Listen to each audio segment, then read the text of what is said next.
Hello, and welcome to the Magic Lantern DVD guide for the Nikon D90. Now, the D90 is the successor to the D80 and offers serious photographers a compact and lightweight digital SLR with many of the specifications, features, and characteristics of Nikon's D300, but with a price tag that's hundreds of dollars less.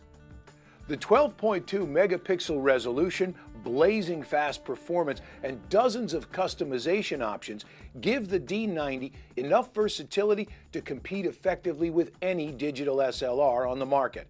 It's an excellent camera that will have you shooting stunning images for years to come. But like all of today's cameras, the D90 has a lot of features and controls that can be confusing to understand at first, even for experienced SLR owners. And that's why I'm going to cut through the clutter and teach you what you need to know to get started shooting great pictures with the D90 right away. Now, I'm going to assume that you already have an understanding of basic photographic terms and concepts, because the purpose of this DVD is to focus specifically on how the D90 functions, so that you can choose the setup options and shooting techniques that will work best for you. Now, if you want to learn more about general photographic topics like composition, f-stop, shutter speed, and depth of field, then I suggest you watch the Magic Lantern DVD called Great Photos with your digital SLR.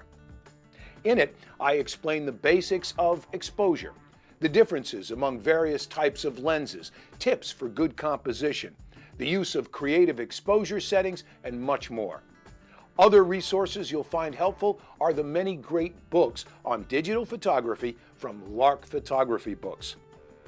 So let's get started, because we've got a lot of ground to cover.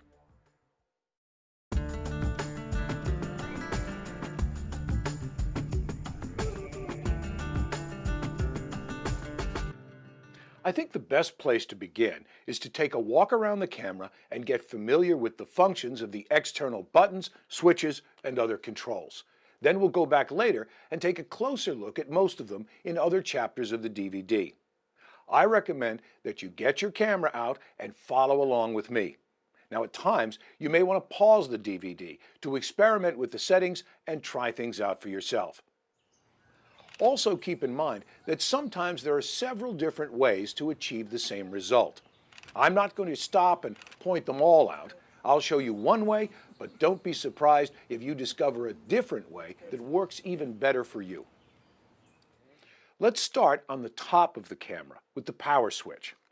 Now, to turn the camera on, I just rotate the switch to the on position, and it's ready and waiting by the time I can put my eye to the viewfinder. Now, at times, you may want to illuminate the LCD control panel so that you can see it better in low light, and you can do that by rotating the power switch a little further, and it will light up for a few seconds. The control panel shows you a lot of information about the current camera settings.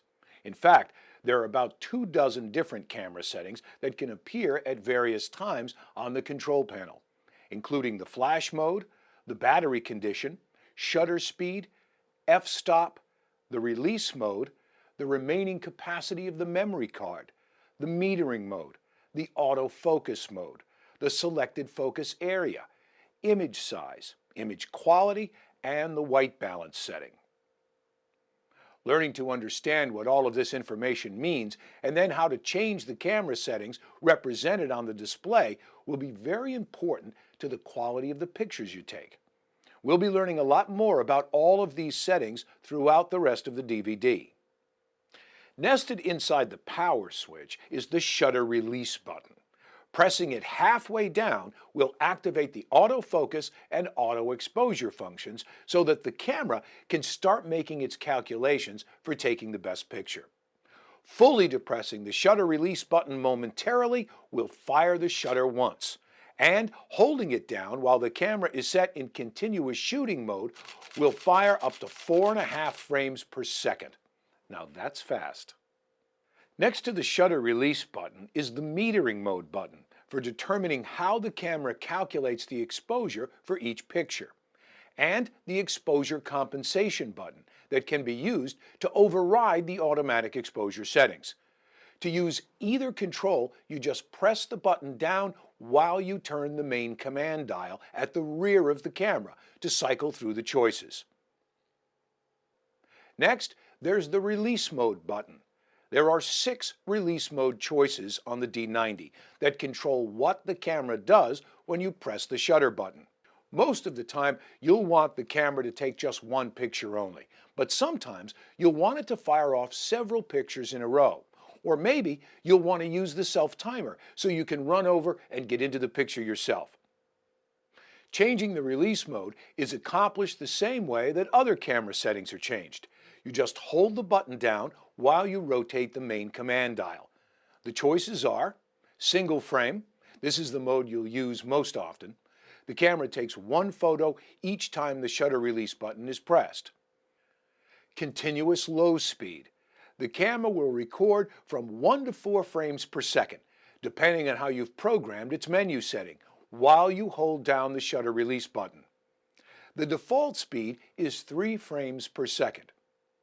Continuous high speed. The camera will record up to 4.5 frames per second until you release the shutter button. Self-timer. Using the timer with the camera mounted on a tripod delays taking the picture by several seconds after you press the shutter button. The default length of the delay is 10 seconds, but it can easily be changed to 2 seconds, 5 seconds, or 20 seconds by changing the appropriate menu setting. Now, 10 seconds is good if you want to go over and get into the picture, but a 2-second delay is often used while shooting at slow shutter speeds to give the camera a chance to settle down after you press the shutter button, thus preventing blurry images. The final 2 release modes are delayed remote and quick response remote. Both of these require the use of an optional remote control for releasing the shutter without even touching the camera. The next button is for changing the autofocus mode. There are 3 choices for how the camera focuses the lens. They are auto select, single servo, and continuous servo. We'll talk more about each one of them later in the focus chapter. Over on the other side of the camera is the mode dial for selecting the camera's shooting mode. Now, the D90 has 11 different shooting modes that determine how the camera calculates the exposure, fires the flash, processes the image before saving it to the memory card, and even how the autofocus system works. The shooting modes range in complexity from fully automatic, where the camera controls everything, all the way to fully manual, where you have to do all the work yourself. In fact, they can be divided up into 2 groups: the advanced modes and the point-and-shoot modes. The particular mode that you choose to use at any given time will depend on what you're shooting and how comfortable you are with changing some of the camera's settings yourself. But choosing the best mode for any given situation will make all the difference in how your pictures turn out. We'll take a detailed look at the different modes in a later chapter, and I'll have some suggestions as to which ones to use, when to use them, and which ones to avoid using at all. On the front of the D90, you'll find a number of other controls. Starting at the upper left corner, there's the sub-command dial, not to be confused with the main command dial we saw on the rear of the camera. The sub-command dial's main purpose is to set the aperture of the lens when you're shooting in the manual exposure mode. Over here, this small light actually serves 3 purposes. First, it functions as the autofocused assist illuminator by shining a beam of light to help the camera focus when you're shooting in dim lighting. Second, in self-timer mode, it blinks while the timer counts down. And third, it helps reduce the chances of red eye whenever you're using the flash. Below this light is a special programmable function button that gives you instant access to any one of 10 functions that you choose. You can program this button to do things like turn off the flash temporarily, display a framing grid in the viewfinder, or even to change the exposure metering method. Below the function button is the depth of field preview button. And when you press this button, the lens closes down to the actual aperture it will use to take the photo, so that you can get an idea of what the depth of field will look like in your picture. Moving over to the other side of the lens, this switch is the focus mode selector, and it offers two choices: manual focus or autofocus. Next is the lens release button. One of the great things about having an SLR is the ability to change lenses to suit different shooting situations. To remove a lens from the camera, make sure the camera is turned off. Then press down on the button, turn the lens clockwise, and take it off. Now to mount a lens on the camera, again, make sure the power is turned off. Align the index marks, slide the lens firmly into the mount, then rotate it counterclockwise until you hear it lock into place. Next is the bracketing button, which is used to turn on and off bracketing. Bracketing is an advanced feature that makes it easy to capture multiple images of the same scene with slightly different exposure or white balance settings, and then later on you can choose which one of them looks best. Just above the bracket button is the flash mode button, which is used to control how the flash functions. And in some shooting modes, it will also release the built-in flash and activate it for shooting. Now when you're done with it, just press the flash back down until it locks into place. Now for more flash power, less chance of red eye, and extra creative control, you can also attach an optional external flash to the hot shoe. On the left side of the camera, under these two rubber covers, you'll find 5 jacks for connecting the D90 to other equipment. The first jack is for attaching Nikon's optional GPS receiver so that latitude, longitude, altitude, and time data are saved with each image's metadata. The next jack is for connecting your D90 to a television monitor with the supplied AV cable. That way you can view your pictures on a TV instead of the LCD. However, the HDMI port allows you to view your photos on a high-definition monitor for dramatically better picture quality. The required HDMI cable isn't included, but if you have an HD TV, get a cable for the camera. You'll be amazed at how great your photos look on a big screen.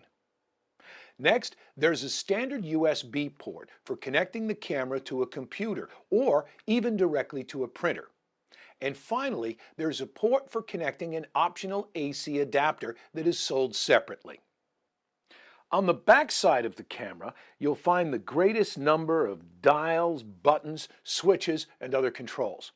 It might look complicated at first, but don't worry. Once you've learned the basic layout, you'll be able to change any setting you want quickly and easily. The most dominant feature on the rear of the camera is the impressive 3-inch LCD monitor. And just above that is the viewfinder, which is clear, bright, and a pleasure to use. In fact, one of the best things about taking pictures with an SLR instead of a point-and-shoot camera is having a high-quality optical viewfinder. There's a full array of status information shown in the viewfinder, including the focus points, the in-focus indicator, shutter speed, aperture, and the remaining capacity of the memory card. Before you start shooting, you need to take a second to focus the viewfinder optics to suit your own eyesight. You can do that by turning the diopter adjustment dial until the data displayed in the viewfinder appears sharp. Next to the diopter adjustment control is the auto exposure lock, auto focus lock button. We'll see how it's used later. We've already talked about the main command dial, so let's jump down to the Live View button. Live View enables you to display a real-time video image on the LCD monitor instead of using the normal viewfinder to take your pictures. In fact, you can even use the Live View mode to record home movies with the D90 instead of still photographs. To turn Live View on, you just press the button and it's ready to go. But note that now the regular viewfinder is blacked out and can't be used at all while Live View is turned on. To take a picture, you just press the shutter button like you normally would. Now to get out of the live view mode and go back to using the viewfinder, simply press the live view button again. Next, there's the multi-selector switch that functions kind of like a joystick for navigating through the menus, viewing the images that are stored on the memory card, and also for controlling which of the focus points are selected in the viewfinder. I'll usually refer to these controls during the rest of the DVD as the 4 arrow buttons.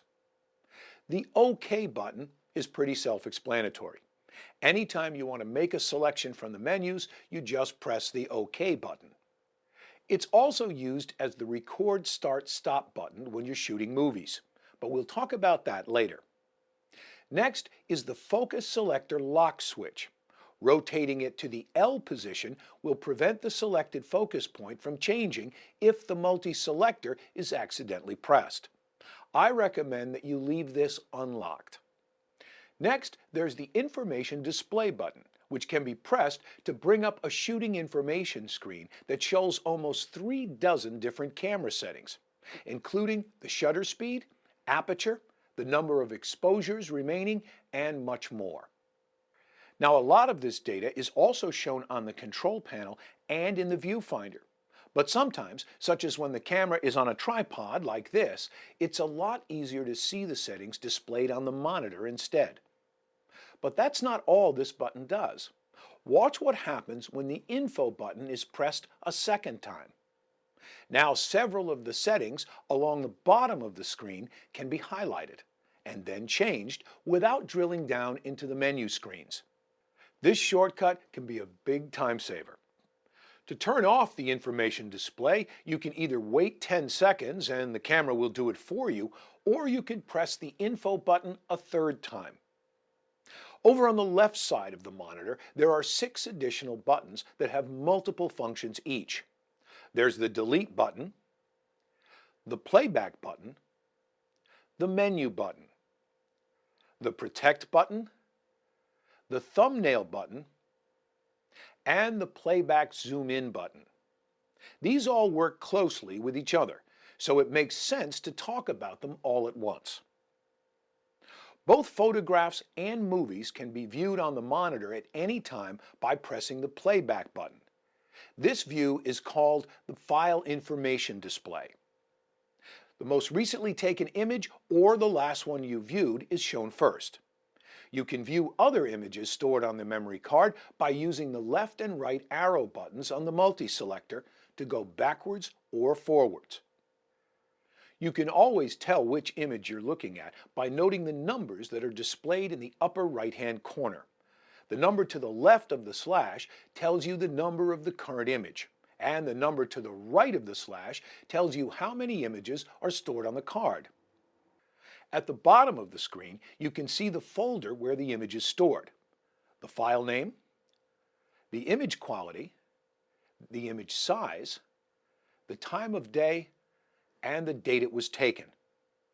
To view additional information, you can press either the up or down arrow buttons to switch to the Overview Data display.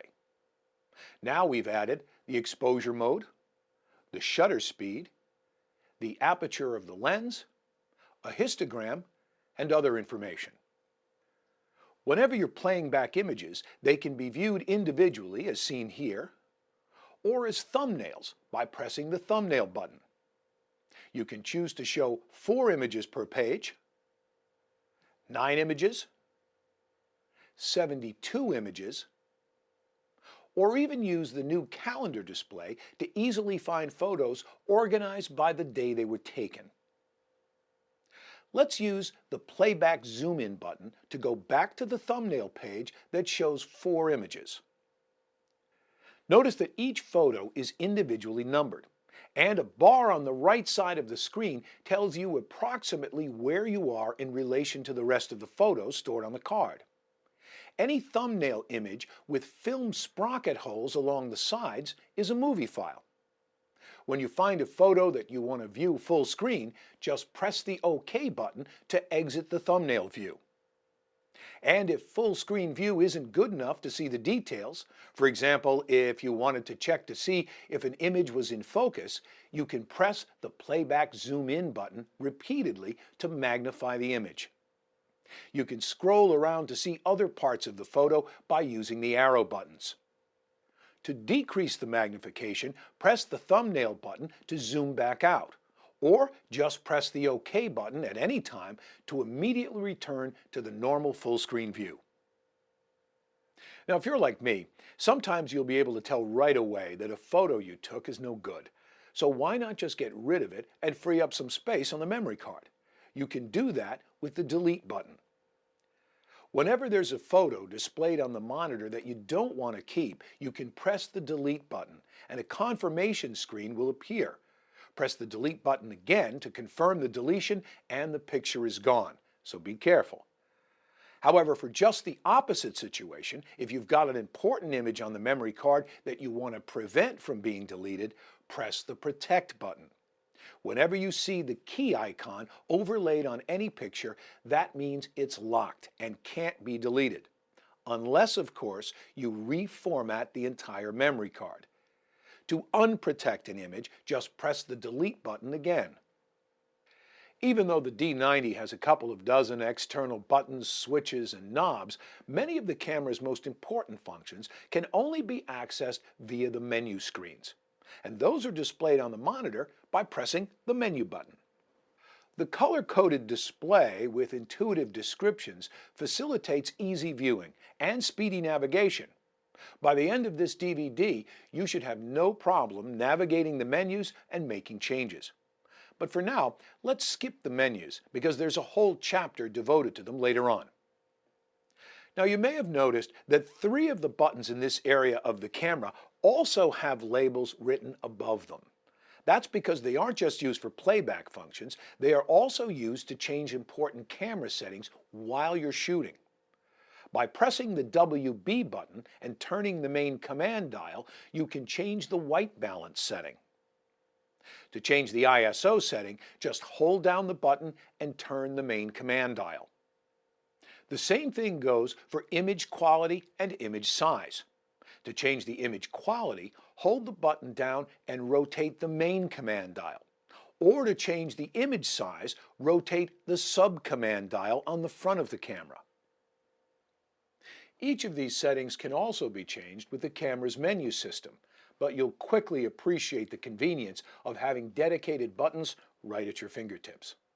Now, on this side of the camera, you'll find the slot for the memory card.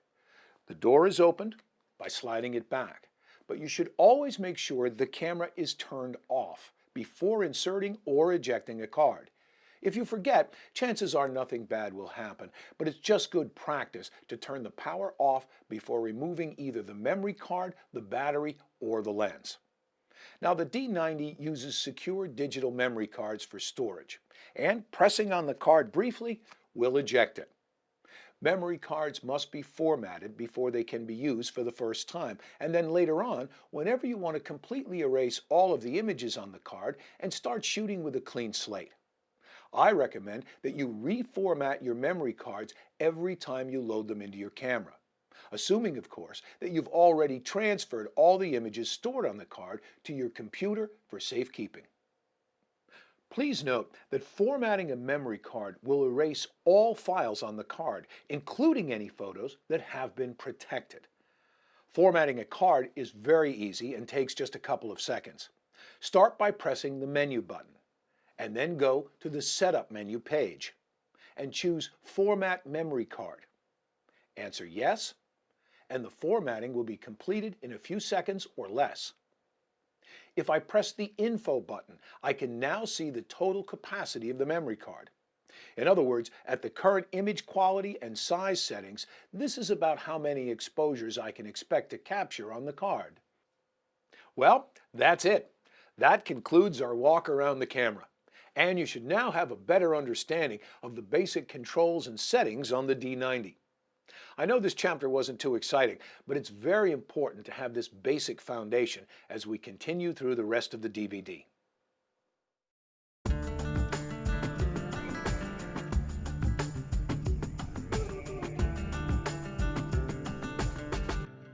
Like all digital SLRs, there are dozens of settings on the Nikon D90 that can only be changed by accessing the menus. Fortunately, the camera has a simple menu system that is very easy to understand. The menus have been divided into 6 main sections, each represented by an icon on the left side of the screen. There's Playback, Shooting, Custom Setting, Setup, Retouch, and Recent Settings.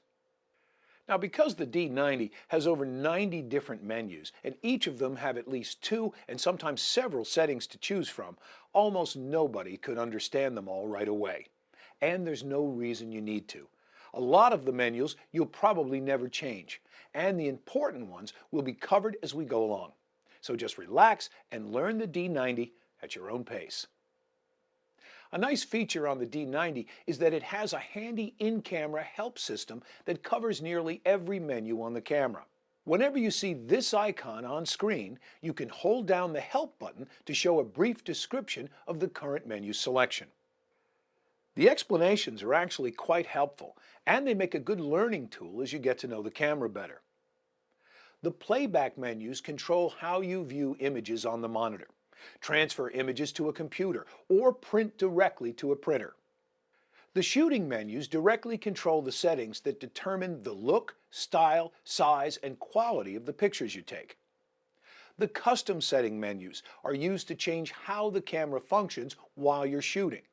You can customize things like the autofocus system, the metering and exposure controls, and many other settings to make them work however you like. The Setup menus control things like the date and time, cleaning the image sensor, and formatting the memory card. The Retouch menus allow you to make a variety of in-camera adjustments and enhancements to images after they have been shot. If you don't want to use a computer to edit your images, this is the next best thing. And you don't have to worry about damaging the original image because the camera automatically saves the Retouch version as a new file. Delighting automatically brings out detail in shadows to enhance the overall exposure. Red eye correction automatically detects and compensates for the annoying red eye effect sometimes caused by the flash. Trim can be used to produce cropped versions of your images. Monochrome changes your images to black and white, sepia, or cyanotype. That means blue tinted. Filter Effects tries to simulate the effect you'd have gotten if you had used a traditional glass filter on the lens of your camera when you took the picture. Color Balance changes the overall hue of the image. Small Picture creates smaller versions of your pictures for easy emailing or posting on a website. Image Overlay merges a pair of selected RAW files to create a new composite image. Quick Retouch creates a modified image with enhanced saturation and contrast. Straighten allows you to level your picture if accidentally shot a little crooked. Distortion Control is an advanced function that can be used to correct lens aberration. And finally, Fisheye creates optical effects that are similar to shooting with fisheye lenses. The retouch functions are okay for times when you want to make some simple image adjustments, but either don't have time or don't want to be bothered with using a computer. Just don't make the mistake of thinking Retouch will entirely eliminate the need for a good photo editing software program on your computer. Whenever you have a picture stored on the memory card that is a retouched copy of an original image, this icon is superimposed to remind you. The final menu page is called Recent Settings. Here you'll find a list of the last 20 menus that you've changed on the camera, sorted in the order that you most recently accessed them.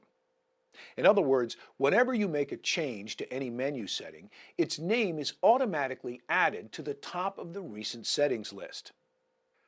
These shortcuts are a handy way of getting quick access to your most frequently used menus without having to dig down through layers and layers of menus.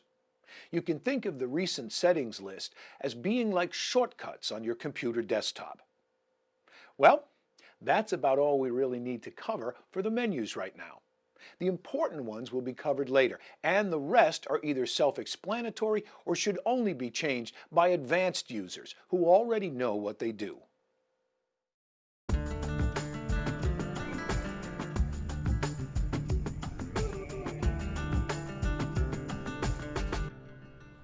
A big advantage that digital photography has over film photography is the ability to instantly view your images on the monitor while you're still out taking pictures. There's no more waiting hours or days until you get your prints back to see how you did. Now, if you remember, earlier in the DVD, we looked at some basic playback functions and learned how to review your pictures, protect a photo, zoom in to check the details of an image, and how to display images as thumbnails. Well, if you want to go beyond these basic playback functions, there are some advanced controls that you'll want to know about.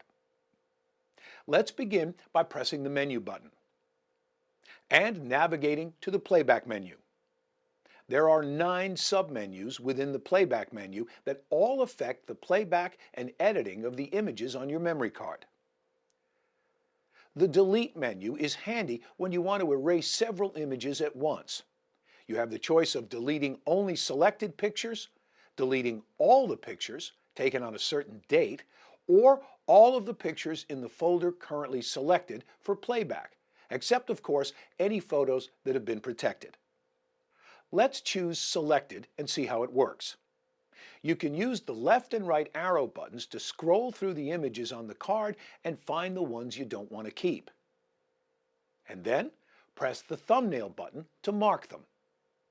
Any pictures with a key icon superimposed are protected and can't be deleted. If you want to take a closer look at any picture, hold down the Playback Zoom In button momentarily to magnify it. Once you've selected the pictures to delete, press the OK button, highlight Yes, and then press the OK button again to finish the deletion. The next menu choice is Playback Folder.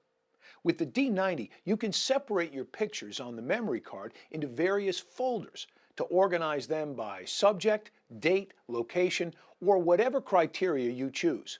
Then you can use the Playback Folder setting to designate whether you are playing back images from all the folders at once or just a selected folder. I recommend you change this setting to All, so that you are always viewing every picture that's stored on the memory card. If you don't, you increase the chances of accidentally reformatting a card that has pictures on it that you may have forgotten about. Images that are stored on the memory card can also be hidden from view. This function is handy when you only want to display certain images during a slideshow. Next, Display Mode is a very important menu to know about. Earlier, we took a look at the 2 basic playback display screens. There was this one, called File Information, and this one, called Overview Data.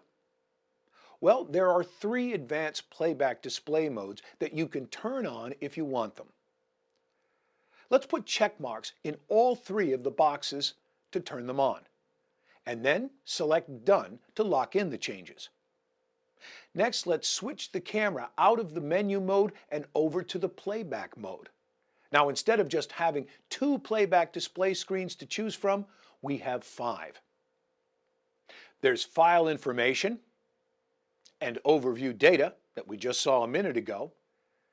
And now there's Shooting Data Page 1, Shooting Data Page 2, Shooting Data Page 3, an RGB histogram, and a display mode called Highlights. Notice the flashing white areas in the picture. That's called highlights, and it's the camera's way of warning you that part of your image is nearly pure white and therefore possibly overexposed. That's not necessarily anything to worry about, and depending on the subject of the picture, it might be perfectly acceptable. The camera is merely bringing it to your attention so that you are aware of it. When you see highlights flashing, sometimes you'll want to adjust the exposure settings and shoot the picture again to avoid overexposure. Now let's jump back to the playback menus again and continue going down the list. Image Review controls whether or not your images are displayed on the monitor automatically right after you shoot them. If you don't want them displayed, you can change this menu. When Rotate Tall is turned on, the camera will display vertical pictures resized and rotated on the monitor for easier viewing. Pict Motion is Nikon's name for creating an animated slideshow with synchronized music and special effects. You have 5 different choices for background music and 5 different choices for how the pictures transition from one to the next. Here's an example. Pict Motion really looks great on a high-def television, but I'll leave it up to you to experiment with the different creative choices and discover for yourself how they differ. Notice that even movie files on the card are integrated into the show. Next, the slideshow menu offers an alternative way to play back images as an automated sequence, but without the razzle-dazzle of Pict Motion. The interval that each frame is displayed can be adjusted from 2 to 10 seconds, and that's the only customizable setting. I like Pict Motion and Slideshow because they provide an easy way for me to share my photos with friends and family without the need for a computer and special software. It transforms the camera from being just an image capturing device into a portable media player. The next menu, Print Set, allows you to print your photos directly to a compatible printer. But if you want better results, I suggest that you transfer your photos to a computer first, do some touch-up work, and then print them out. The final playback function I want to tell you about is the OK button. Whenever a picture is displayed on the monitor, you can press the OK button to jump straight to the Retouch menu. So if you find yourself using the Retouch menu often, this shortcut can save you a lot of time.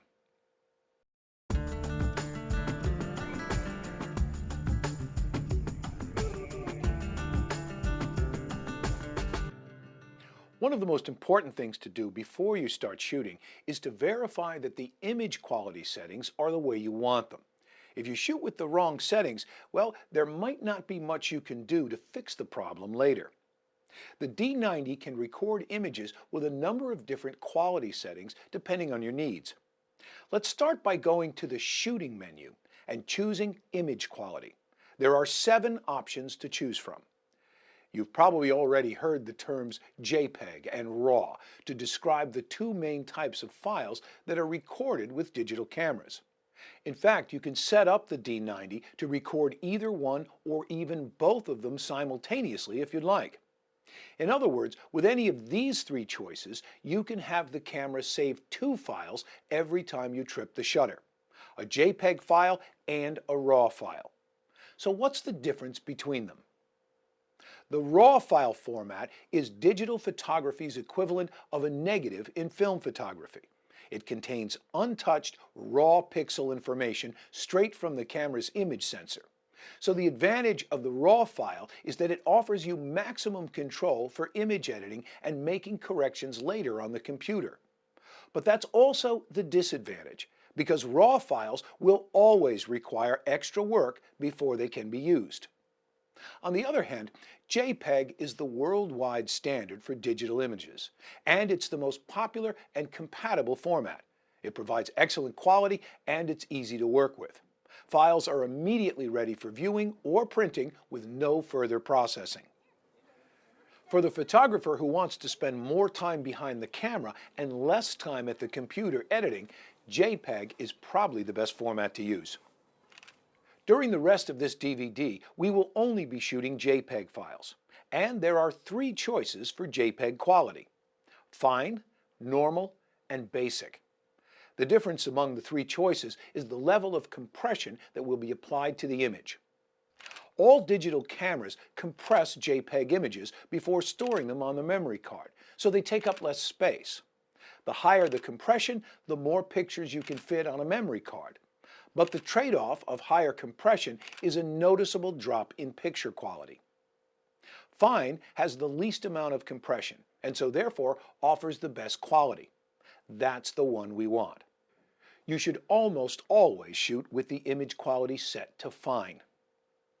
Now the next decision is to choose an image size. Image size is measured in pixels, and the greater the number of pixels, the better the image quality will be. On the D90, large images are 12.2 megapixels, medium images are 6.9 megapixels, and small images are 3.1 megapixels, which is still pretty big. But the large setting is almost always going to be the best choice. After all, the camera's high resolution is one of the reasons you bought it. My philosophy has always been that if it's worth shooting right. You can always make a large file smaller, but you can't make a small file bigger without a significant loss of quality. So, at this point, we've set the camera to record images with the JPEG fine quality setting and the large file size. That should really be your default settings for almost anything you shoot. However, there are a few advanced controls that can be used to further fine-tune the quality and style of your images. As I said earlier, there are 11 shooting modes on the D90, and we can divide them into two groups: the advanced modes and the point-and-shoot modes. We'll talk more about these modes later in the next chapter, but I wanted to remind you about them now because the next picture quality settings I'm going to show you are only available in the 4 advanced modes. In the point-and-shoot modes, the camera sets them automatically.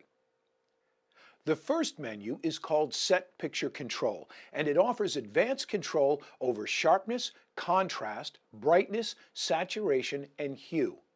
There are 6 presets, plus the option to fine-tune each one of them manually. Standard is the default setting and provides balanced, middle-of-the-road results. This is the best choice for most shooting. Neutral offers minimal in-camera processing and is the best choice if you will be extensively retouching your photos later on the computer. But if that's the case, you might want to consider shooting RAW instead. Vivid provides stronger, more vibrant primary colors. Monochrome reduces the color saturation to 0 so that you can take photos in black and white. Portrait lowers contrast and softens the sharpening to smooth out skin texture and hide minor blemishes. And Landscape is designed for outdoor shooting. So which of the 6 picture controls do I recommend you use? Well, that depends on you. If you're the kind of person who is going to load the images into your computer and do some image enhancements, such as sharpening and contrast adjustments, before you print your pictures, then I suggest either leaving it on standard or neutral. But if you plan on printing directly out of the camera, or if you simply don't want to be bothered with making adjustments on a computer, then go ahead and choose the setting that seems to go along best with whatever you're shooting. Vivid is my favorite setting if I'm not going to be editing on the computer. Another menu that is only available when you're using one of the 4 advanced shooting modes is called Active D-Lighting. Active D-Lighting attempts to preserve details in highlights and shadows, thus creating images with an improved contrast range. There are 4 levels to choose from that will control how strongly the effect is applied: plus off, and of course automatic. Because the results of these settings are all subjective, I'll leave it up to you to do some experimenting of your own to see what looks better to you. But this is one of the few settings on the D90 that I actually leave on auto. Now, as handy as all this in-camera processing can be, in my opinion, the best approach is not to go too far with it. Keep the image manipulation to a minimum, and instead use an image editing program on your computer where you have much more control. Plus, on the computer, you can easily undo anything that you don't like. As with any digital camera, once the D90 processes your photos internally, you've got to live with the results, whether you like them or not. The final thing I want to cover in this chapter is dust. One hazard of removing the lens from any digital SLR is that it exposes the inside of the camera to dust that could show up later as specks on your pictures. Fortunately, the D90 has an effective anti-dust system to fight this problem. But unfortunately, Nikon has it turned off by default. So, let's go turn it on. Press the menu button, go to the Setup menu page, and choose Clean Image Sensor. If you suspect that you've got a dust problem right now, you can set the camera down, sitting upright on a level surface, and choose Clean Now. The camera will vibrate the filter in front of the image sensor briefly to shake off any dust, and hopefully that will fix the problem. But if you're like me and change lenses all the time, thus increasing the chances of getting dust into the camera, I suggest that you choose one of these three options for routine automated cleaning of the sensor. It's not 100% perfect, but at least it improves the odds of fixing a dust problem before it's too late. You can have the camera clean the sensor at startup, at shutdown, or both. I prefer clean at startup, but the choice is yours.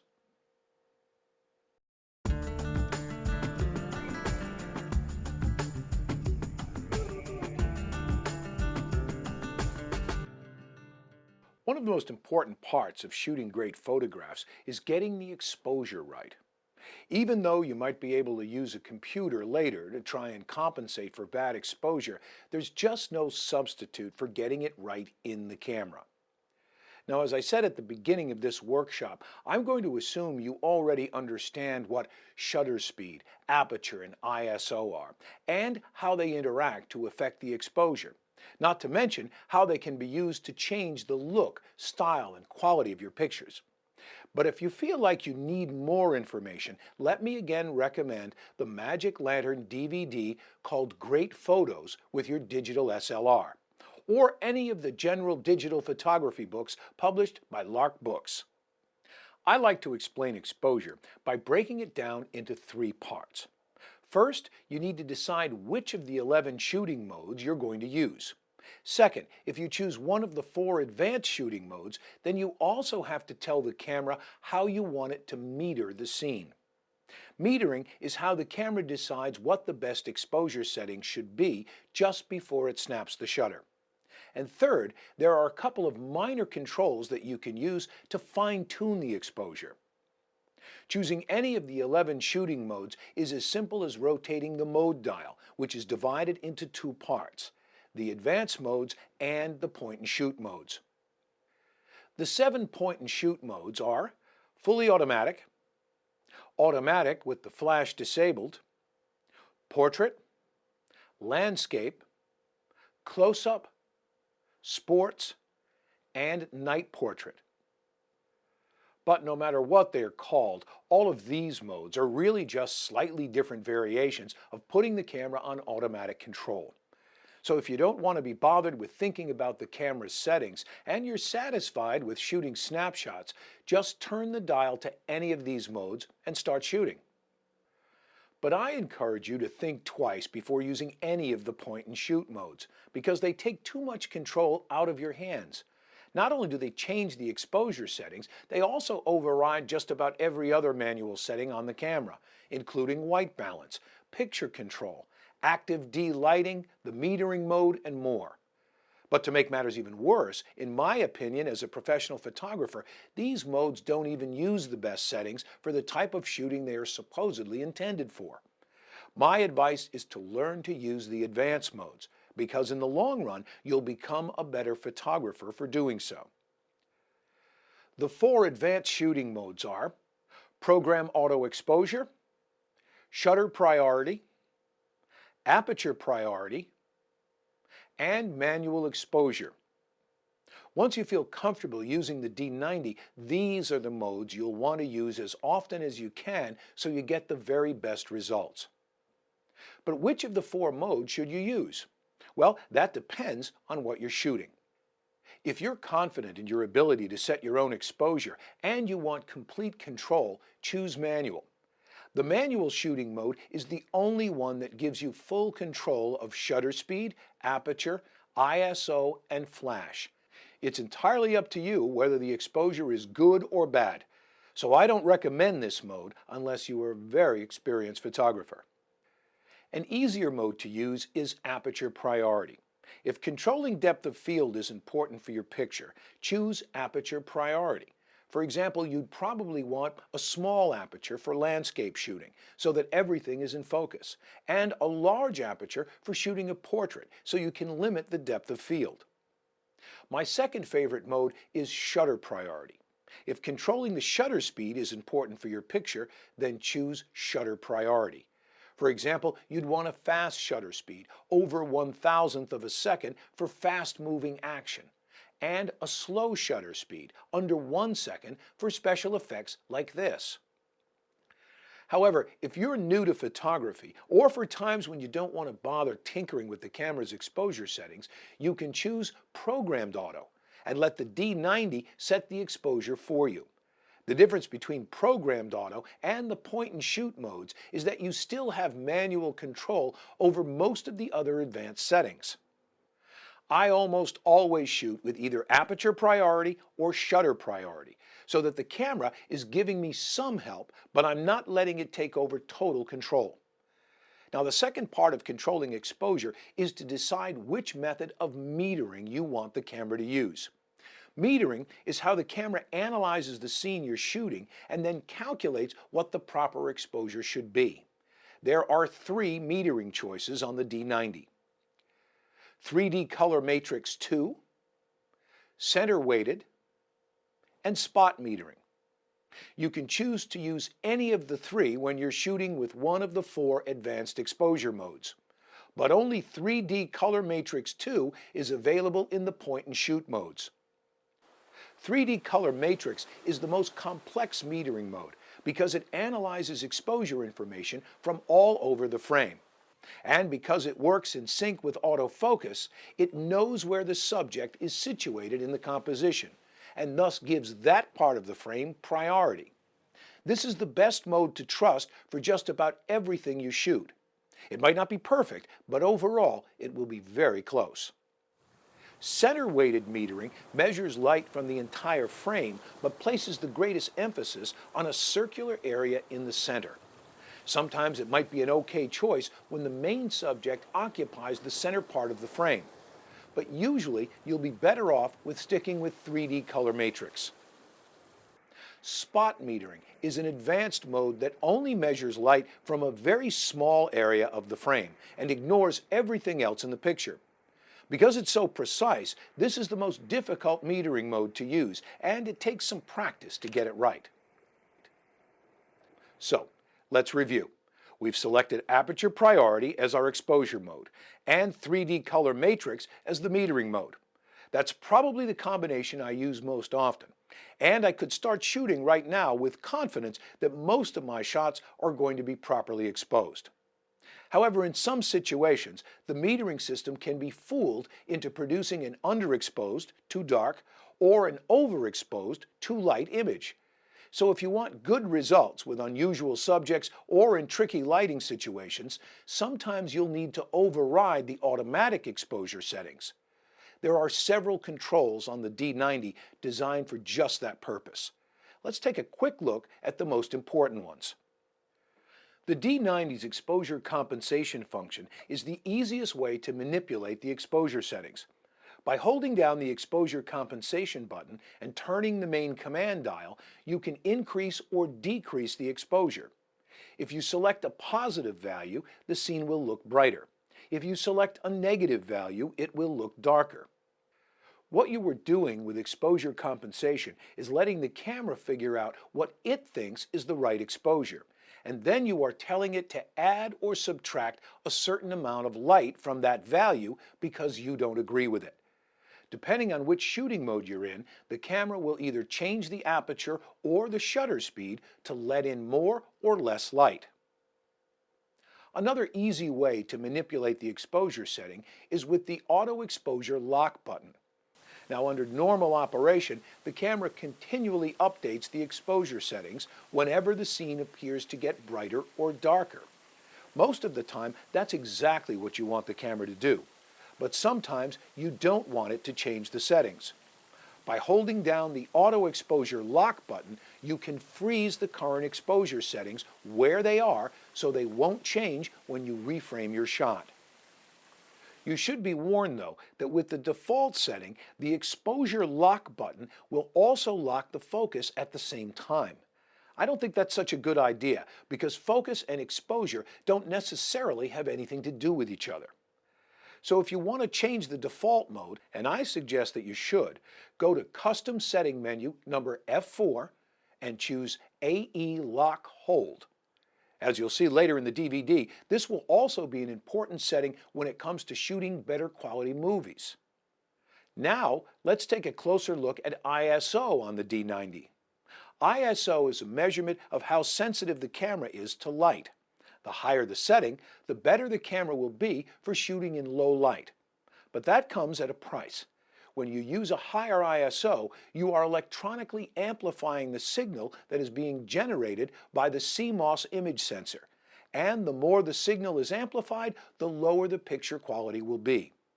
For best results in most situations, you should keep your ISO on a low setting.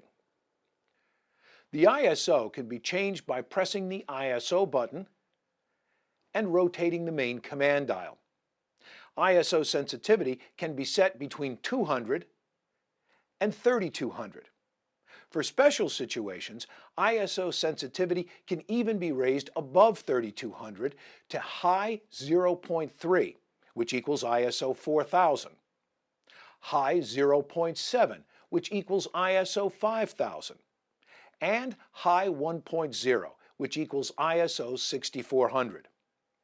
At the other end of the scale, you can go below ISO 200 to low 0.3, which equals about ISO 160, low 0.7, which equals about ISO 125, and low 1.0, which equals an ISO of about 100. On the D90, ISO 200 ought to be your normal setting, and you should only raise it when absolutely necessary.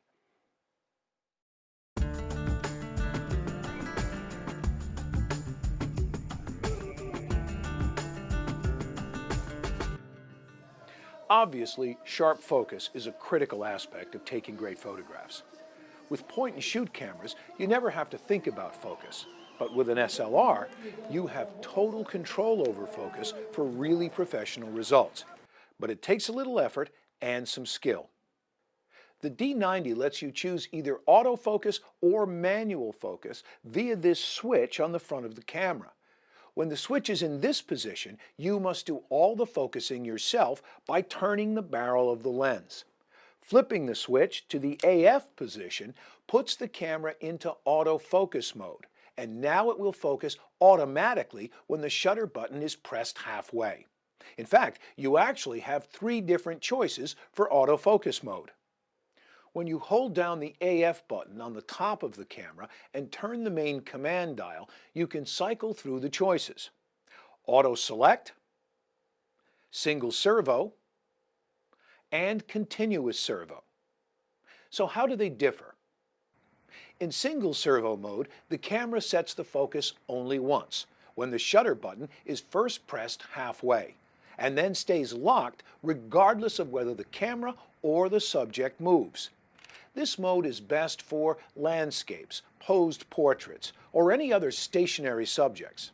In single servo mode, the shutter won't release until the lens has finished focusing. In continuous servo mode, the camera continually adjusts the focus as long as the shutter button remains pressed halfway down. Not only is this the best mode for moving subjects, especially sports, it's usually the best choice for all situations. The third mode, Auto Select, is a hybrid of the other 2. In this mode, the camera decides which of the other 2 modes to use, depending on what it thinks you're shooting. I don't recommend this mode because the results can be unpredictable and hard to control. So let's go back to continuous servo and choose it as the focus mode because it's the setting I recommend for almost all of your photography. But we're not ready to start shooting yet. Now that you've selected the autofocus mode, there's another decision that needs to be made. You also have to tell the camera which area of the frame you want the camera to focus on. For example, in this shot, do we want the camera to focus here, here, or just let it decide automatically which is best? The part of the frame that the camera focuses on is called the active autofocus point. There are 11 autofocus points on the D90, and whatever is behind the active focus point, or points, is what the camera is going to focus on. Now you can either let the camera select the active focus point automatically, or you can choose it yourself, and that's what I recommend you do. Otherwise, you are giving up control over where the camera is going to focus. Keep in mind that the camera doesn't know what you're taking a picture of, so how will it know where to focus if you don't tell it? There are 4 options for autofocus area mode on the D90, but you've got to go into the menus in order to change the setting. There is no external button on the camera body for setting the autofocus area mode. But that's okay, because this is a setting that you probably won't change very often. First, press the menu button and navigate to Custom Setting menu number A1. Here are the 4 choices. Single point offers the most precise control, and this is the mode that I recommend you use 100% of the time. With this mode, the camera will focus on the part of the picture that is directly behind whichever one of the 11 focus points that you choose. You can easily change the active focus point at any time by making sure the focus selector lock is in this position, and then using the arrow buttons to highlight a different focus area with the multi-selector. I like this mode because it gives me exact control over which part of the frame I want to be in focus. I don't have to worry that the camera is going to focus on something I didn't intend. You can think of it as being like crosshairs in a gun sight. I put the focus point over the target, and then the camera will focus on it. It's that simple. The other options, dynamic area, auto area, and 3D tracking, don't provide the precise control necessary for taking creative photographs. If you let the camera decide on its own, it might be wrong as often as it's right, especially when the subject isn't dead center in the middle of the frame or the closest object to the camera.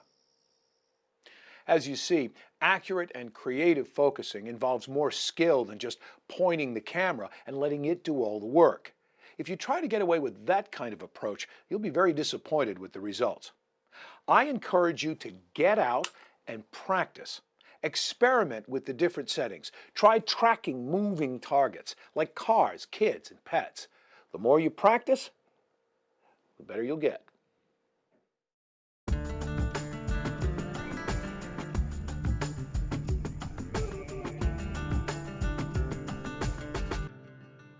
Most light sources are not 100% pure white, but have a certain color temperature expressed in degrees Kelvin.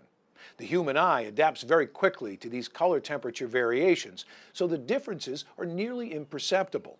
But your camera isn't that smart. You can help avoid results like this or this by selecting the correct white balance setting on your camera and thus giving your images more accurate color reproduction. The D90 has 9 different white balance settings to choose from. Now, as we saw earlier, the mode can be selected by holding down the white balance button while rotating the main command dial to cycle through the choices. Or it can be set with the shooting menu. Let's use the menu this time. Automatic is the simplest setting to use and, not surprisingly, offers the least amount of control. Out of all the white balance choices, this is the one you shouldn't ever use because it provides the most inconsistent results. Incandescent can sometimes be the best setting if you are shooting indoors under regular household lighting. Fluorescent is designed to be used when your primary light source is ordinary fluorescent lighting that has a slightly greenish cast to it. Direct sunlight is for shooting outdoors on sunny days. Flash is almost always the best choice whenever you're shooting with either the built-in flash or an external flash. Cloudy can be used for shooting on overcast or mostly cloudy days. Shade is designed for use outdoors when the main subject is in the shade. K, or choose color temp, lets you specify an exact color temperature in degrees Kelvin for the white balance. You can choose from 31 temperature settings that range from 2500 K to 10,000 K. But unless you have a thorough understanding of white balance, you should probably avoid using this mode. Preset Manual is the final choice, and it's the one I recommend that you use most of the time, because it offers the only way to set the camera's white balance accurately. Why? Because it's the only one that actually measures the color temperature of the current lighting situation and adjusts the camera to match it. If you use automatic, the camera is just making an educated guess. If you use one of the other presets, you're just putting the white balance value in the right ballpark. You aren't actually setting the camera for the exact lighting conditions as they truly are at that time and location. Do all cloudy days have the same look? No. Does a sunny day have the same color of light at noon as it does at 6 in the evening? No. That's why I almost always set my white balance manually. I'm going to show you how to set a custom white balance with the D90. And it's so easy to do that I hope you get in the habit of doing it every time you go out to shoot, and then again when you move to a new location or when the lighting conditions change. It's not unusual for a professional photographer to set a custom white balance several times a day. First, place a white card under the same lighting that will be used for the subject of your photograph. Even a piece of bright white photocopy paper will work. Next, set the exposure mode to aperture priority. Press down the white balance button and rotate the main command dial until preset is displayed. Release the white balance button briefly and then press it down again and hold it for a couple of seconds. The preset icon will start to blink. Now frame up the white card so that it fills the viewfinder, making sure that the card is lit by the same light as the subject, and press the shutter release button. No photo will be taken, but the camera will measure the color temperature of the light striking the card and adjust the white balance to match it perfectly. If the camera was able to get a good white balance, good will be displayed on the control panel. And now you're ready to start shooting with a white balance that's perfectly matched to the current lighting situation. Now, how long did that take? 15 seconds? That's a lot easier than trying to fix your pictures later on the computer.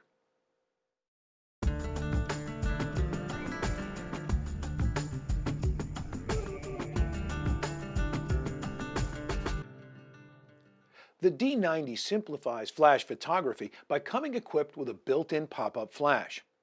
Now, in some of the point-and-shoot modes, the flash will pop up automatically whenever the camera senses that it's needed.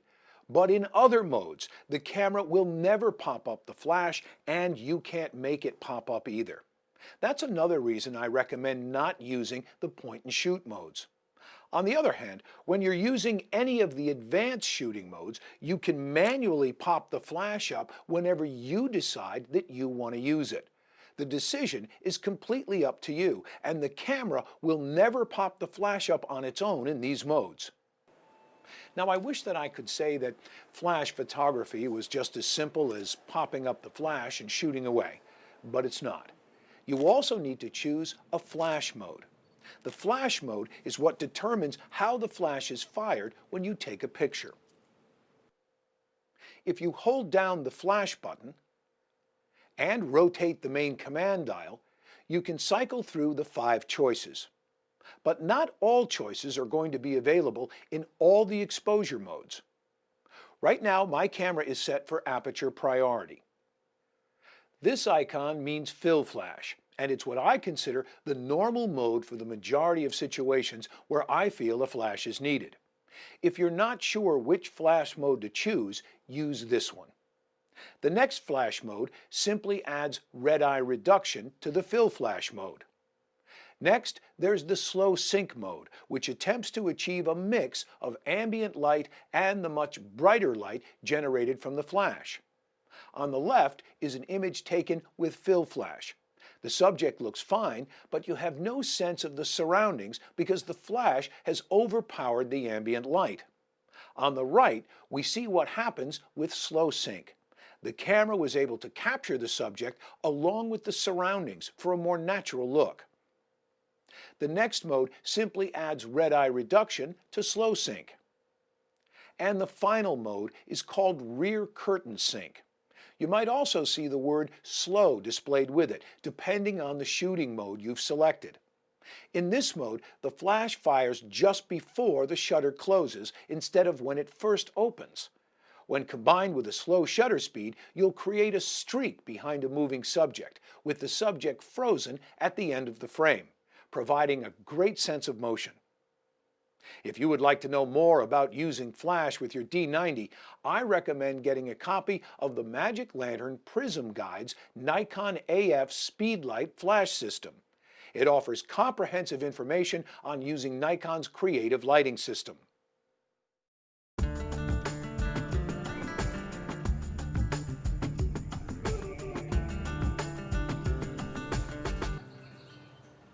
As we saw earlier, Live View enables you to display a real-time video image on the monitor instead of using the regular optical viewfinder to compose your shots.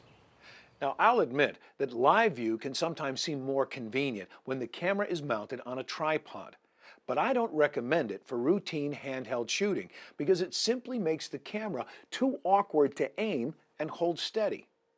You know, the D90 is not a tiny point-and-shoot camera. It's an advanced SLR with an extremely high-quality optical viewfinder, so use it. But for those rare occasions when it does make sense to use Live View, you can turn it on by pressing the Live View button, and it's ready to go.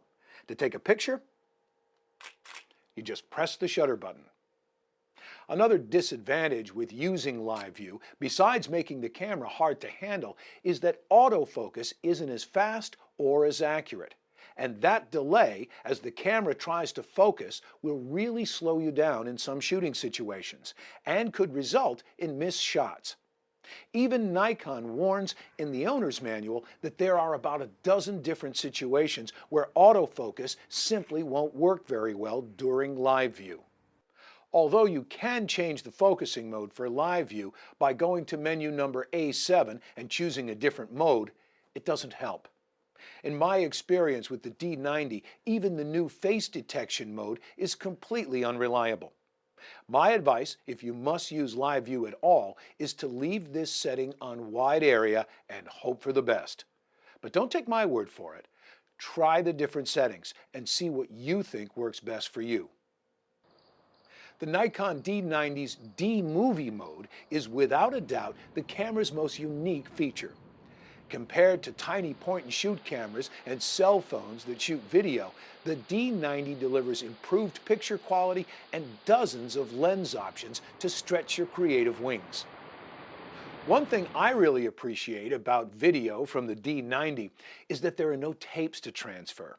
And unlike the current crop of tapeless video camcorders, the video files that the D90 records are not an incompatible format. They're just regular AVI files, almost the video equivalent of JPEG files. The video clips are easy to watch using Windows Media Player, Apple QuickTime, and most of the popular video editing programs. Whenever you're in Live View mode, you can press the OK button to begin recording a movie,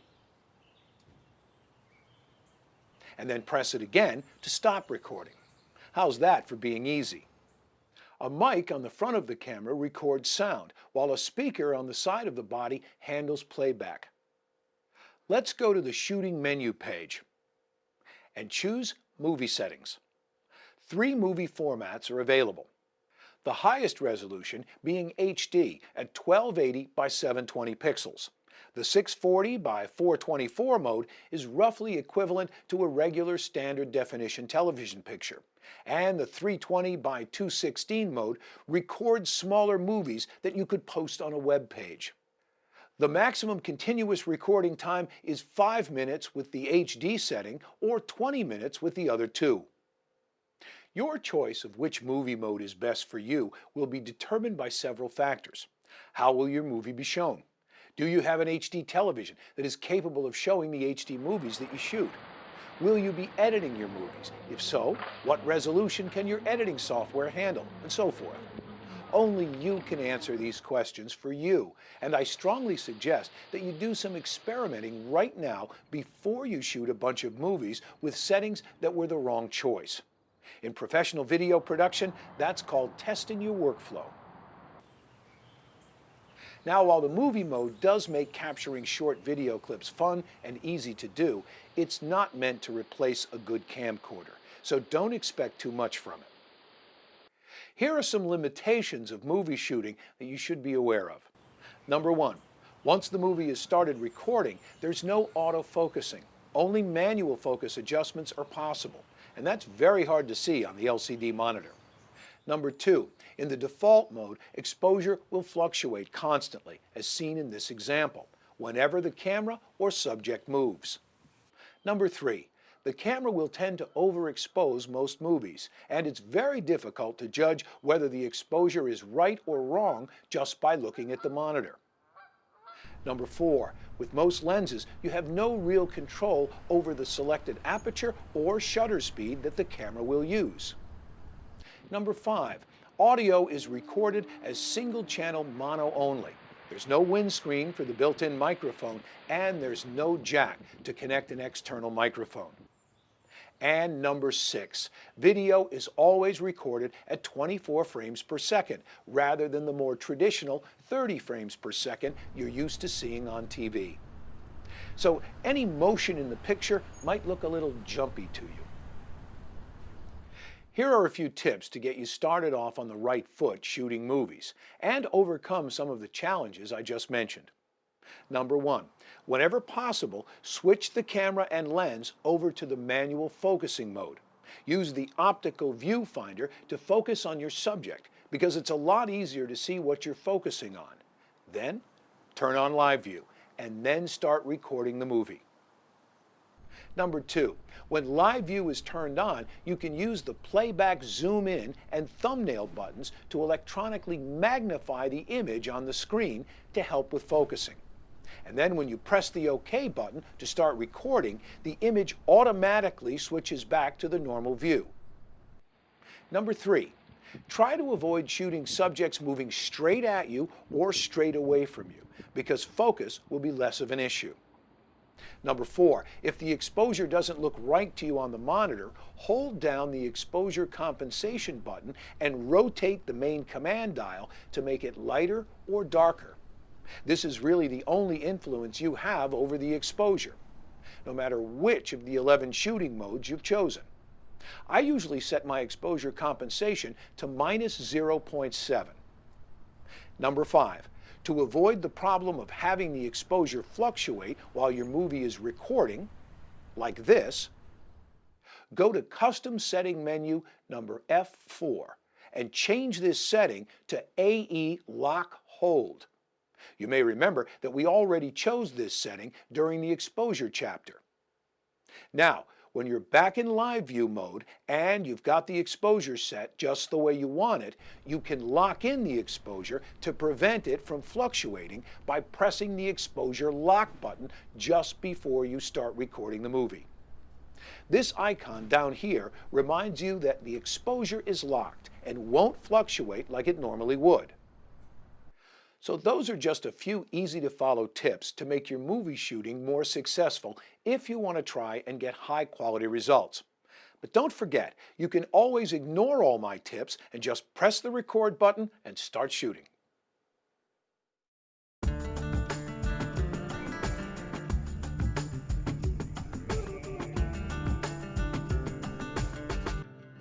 Over the course of this DVD, we've taken an in-depth look at the most important features of the D90. But this video is not intended to cover everything that the camera can do. The D90 is a state-of-the-art, highly complex photographic tool with hundreds of available options, and it would take a whole book to cover them all. So for a comprehensive guide to every feature and function, I recommend you pick up a copy of the Magic Lantern Guide's Nikon D90 book. It thoroughly covers every single aspect of operating the D90. At the end of a workshop like this, people often want to know what the bottom line is. What specific settings do I recommend? Well, that's almost impossible to answer because I'm constantly changing the settings while I shoot. However, here's what I would say are my typical settings for routine outdoor shooting with the D90. Aperture priority and shutter priority are my preferred shooting modes because I'm comfortable choosing my own camera settings. Personally, I never use any of the point and shoot modes, but they can be okay to use if you're new to SLR photography. My release mode is always set to single frame advance, even if I'm shooting sports or action. My focus mode is usually set on continuous and single point selection. I always choose the active autofocus point manually that works best for my composition. I use 3D color matrix metering most of the time. I always set a manual preset white balance for the most accurate and consistent color reproduction. My quality settings are always set for JPEG fine and the large file size. My ISO is usually at 200 unless conditions are too dark to allow it. And finally, I usually keep the picture control setting on standard. Like I said, there's no perfect group of settings for all situations, and you might find that you disagree with some of my recommendations. But that's what makes the D90 so great. You can customize your camera to work the way you like to shoot. You'll find that your understanding of the camera and the confidence you have in changing the settings will grow the more you use it. Now it's time to turn off the TV and get out and start taking great photos. Thank you for watching.